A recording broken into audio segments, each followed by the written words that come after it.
Good morning, ladies and gentlemen. Today we start again with the most fundamental thing which moves markets, and that is yields. In the past week, we have seen nothing but an increase in yields. This is the 5-year note, and the 5-year note is now threatening the effective high it had for the whole move at the beginning of 18, which was this level here, 268 in yield.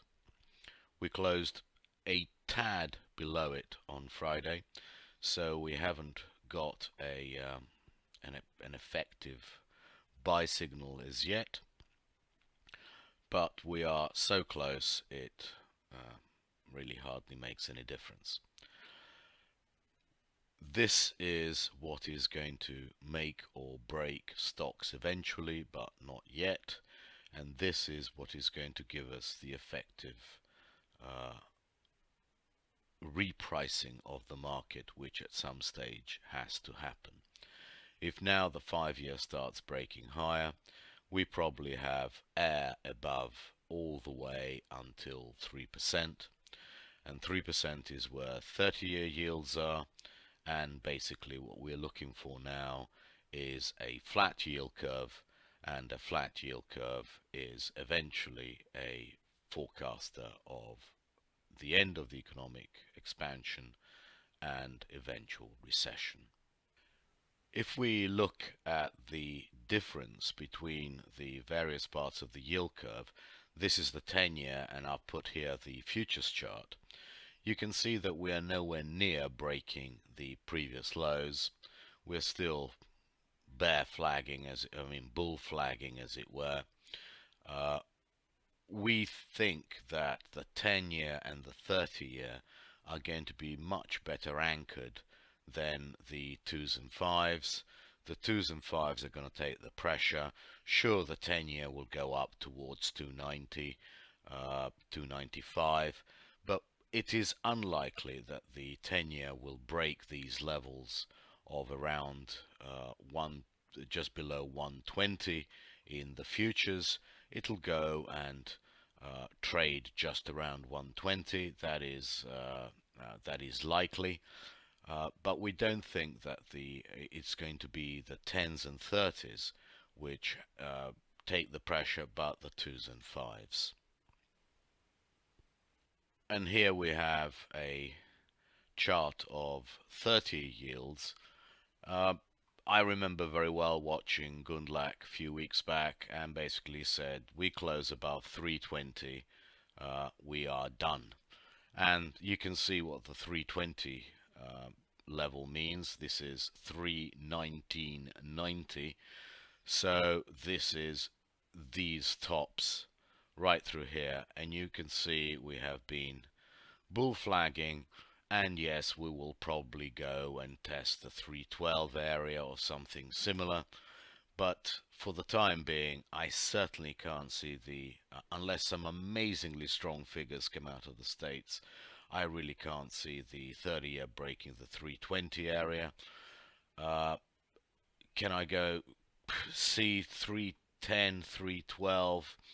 Possibly. I am far more reserved in my opinion of what the 30-year is going to do than in my opinion what the 5-year is going to do. So looking for a flatter yield curve, sell 5s, and possibly sell puts in 30-year note futures, that kind of a trade. For those looking for a trend, well, this is a trend. This is 5-year yields against 10-year yields. This is basically a flattening trend which has been going on since mid 2015. It just doesn't stop. It is very, very pronounced. What the market is saying here is very simple. The Fed is not a help, it's a hindrance. The Fed is now going to, unless it moves quite quickly and probably more than the Fed is looking for this year, i.e. 3 rate hikes. The Fed is going to eventually trigger a recession. And before anybody gets excited about the R word, not on the horizon. It's not something that's going to happen in the immediate or even medium-term future. But this is what the yield curve is saying, and the yield curve is one of the best predictors there is. The yield curve might predict too many recessions, but it predicts all of them. So a note of caution is warranted. Yes, by all means, twos and fives is where the action is at the moment. Twos and fives are where we should be short. Tens and thirties are where we should be looking to probably sell out of the money puts against the short positions in twos and fives. What does that all mean for equities? Well, a lot and nothing for the time being. It means a lot longer term, and it means absolutely nothing for the very short term. Equities would respond much more to a move in tens and thirties, especially thirties, and we're not getting a move in thirties, we're getting a move in twos and fives. That move in twos and fives is bad for XLF because a flat yield curve is bad for banks because they borrow short and lend long. A negative yield curve is the worst possible outcome for XLF because banks get to make very little money, if any. So it is a moderating influence on XLF, and therefore, since XLF is 20% of the index of the S&P 500, it's a moderating influence on the index, but it's not a it's a bit of a headwind. It is not a killer, so long as 30s stay roughly where they are, anchored just around 3%, and they don't break 320. I'm completely with Gundlach on this one. 30s break 320s, we are going to see a cascade lower. I don't want to know about owning a single stock if 30s break 320. Just that is written in stone as far as I'm concerned. But I don't think it's going to happen, certainly not for the foreseeable future. So what is happening here is probably a rerun of what we had here, i.e. in late February, early March. If we enlarge that, it should be quite simple to see what's going to happen. We should have a rally into the 2730s, 2750s, and then a move back down to the 200-day moving average around 2600. So calling it first move up. Since we've had Syria, nothing much happened. I would be surprised if in the next 2 or 3 days we don't see the 2730s, 2750s, and then we get another sell-off just when everybody gets long, another sell-off towards 2600. The market is now in a range, and I would say 2800, 2600 trades. We should see the move to the upside first, followed by a move to the downside. Why?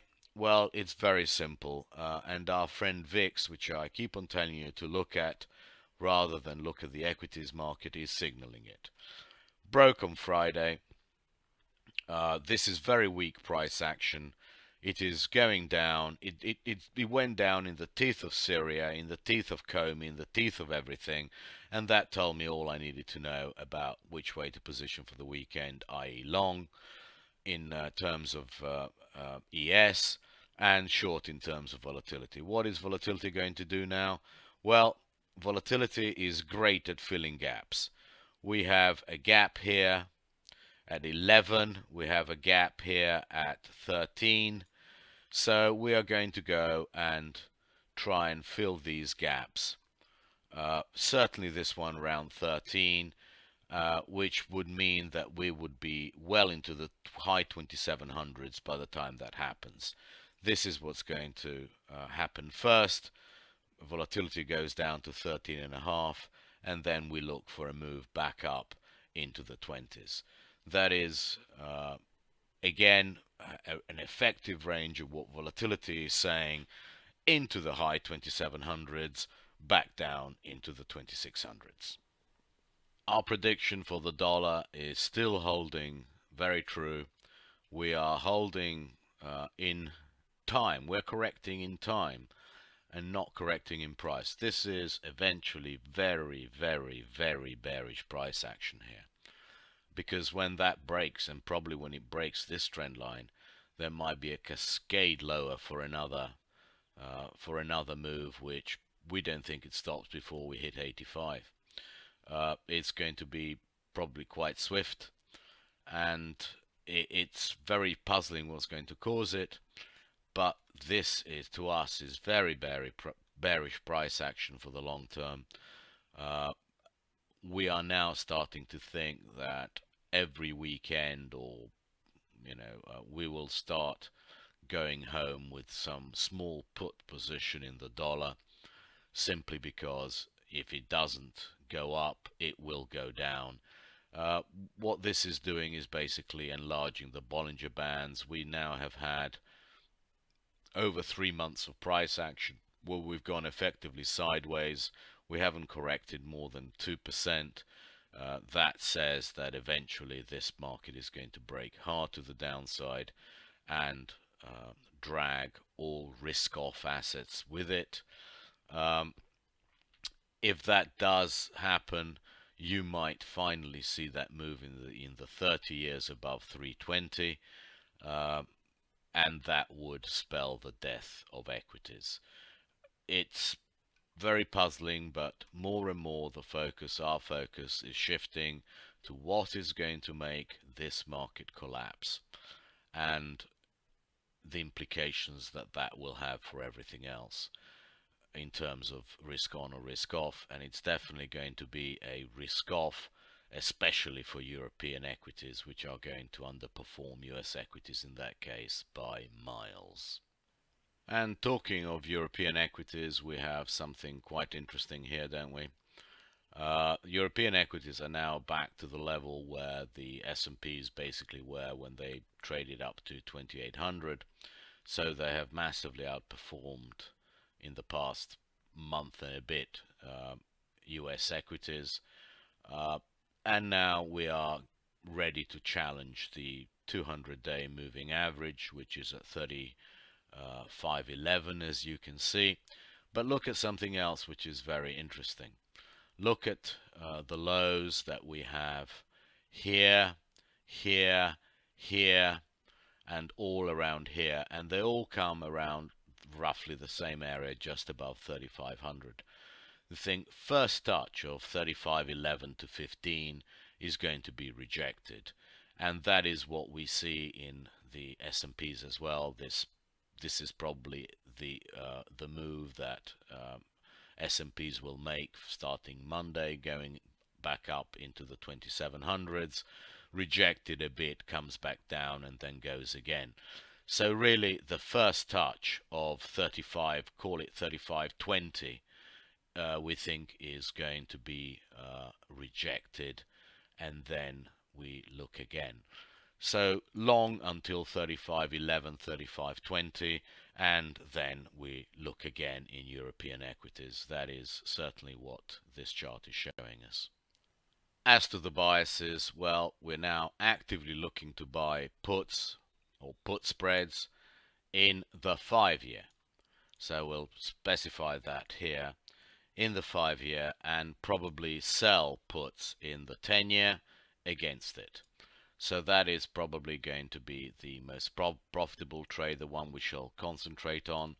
Bunds and Bobble, I mean, we're very disappointed with the price action. There obviously money is flowing still into the only market which is being supported by its central bank, i.e. the ECB. The ECB is still buying, it reduced buying, but still buying. It won't raise rates until the middle of 2019, so people are still buying that market. It is amazing to us that they are not anticipating the move and getting out of it, but all we can say is that when the move starts in 5-year bobble, it's going to be brutal. It's going to be 50 basis points within 2 days. That's why you cannot be long of it, and you have to keep on trying to be short of it.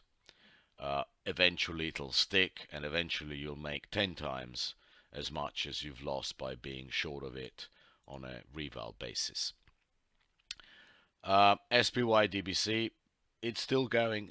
Keep on looking at that spread. It's just basically very nicely positioning itself for an eventual break lower, and that is probably what is at the moment driving the yield curve. SPX, we've changed it 27.30, 27.50 into earnings early next week, and then we have another correction, and then probably back up to 2800, and then probably back down to 2600. One thing we're absolutely sure of, and we are with Gundlach 100%, SPX will not do a bull run like it did in 2017 in the teeth of a flattening yield curve and rising bond yields. It just will not happen again. The opposite is far more likely to happen. We are far more likely at some stage to have a complete collapse in the equities. And I don't mean 1987, and I don't mean 1929. I mean a repricing back down to 15 times earnings into the 2300s, into the 2400s, simply because bond yields are forcing the market there. So we're not looking for a crash. We're not advocating a crash. We don't think anything like that is going to happen. But what is going to happen is that bond yields are going to force equities to reprice lower at some stage. Before that happens, we need bond yields to be higher. So until and unless the 30-year yield, giving you a very clear line, 320, 30-year yields through 320, sell all your equities, go into cash, and you will certainly make money by that move. NQ should now start outperforming on the upside again, simply because NQ cares far less about the yield curve than XLF does. So XLF probably the one to slightly avoid at the moment, and that should slow down things like the S&P relative to NQ. The VIX, as we said, look for 1350 VIX, and that will be the time to get long again. Last week we told you that we didn't like the way the VIX was trading, that we thought it was time to probably bet against the VIX. It was in a big way, and now we are anticipating this 1350 level. Please look at it. It's going to be a very important level. 1350 is where you should be looking to get long of VIX again. A lot of people are saying that VIX will never trade below 15. You watch it trade below 15, my friend. So that is more or less what we have. DAX into the high 1200s, 12,700, 12,900 before you can start playing against it, as we showed you in the stocks. 35.11, 35.20 should be the level we get to next week, and that's where we sell it. DX, we're worried now in DX, and we'll put it down here. Worried. It's too much correction in time and none in price. You expect most of the correction to take place in time and some in price, but here we're seeing no correction in price whatsoever. And that can only mean one thing. Either the market is very wrong and it's going to go up a lot, or the market is very right and it's going to go down a lot. So it's time to start betting on DX having a larger outsides move than we thought was possible. Certainly go down into the 85s in a very, very quick fashion. And that's all we have for you. Thank you very much indeed, and speak to you on Monday.